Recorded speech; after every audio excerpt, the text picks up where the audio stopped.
मुंबईच्या गिरगावमधील एका गुजराती दुकानदाराला मनसेनं दणका दिलेला आहे।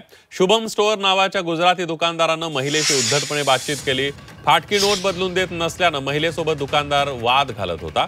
या घटनेचा मनसे पदाधिकाऱ्यांनी सांगितल्यानंतर मनसेनं दुकानदार तरुणाला जाब विचारत मनसे स्टाईलनं दुकानदाराला दणका दिला।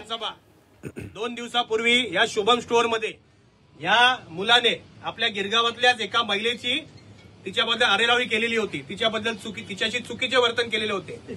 आमच्या महिला सेनेच्या विभागाध्यक्ष कल्पनाताई बागडे आणि वंदना रोकडे शाखाध्यक्ष महिला यांनी आता त्याला चांगला सज्जड दम भरलेला आहे। आमचे मलबारीचे सगळे पदाधिकारी आहेत आणि आता तो काय बोलतोय ते सगळ्यांनी ऐका।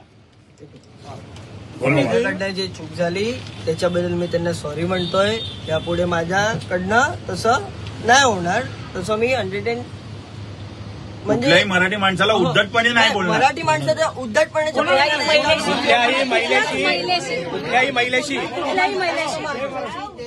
कुठल्याही महिलेशी चुकीचं वागणार नाही। आणि तिचं नाव घे।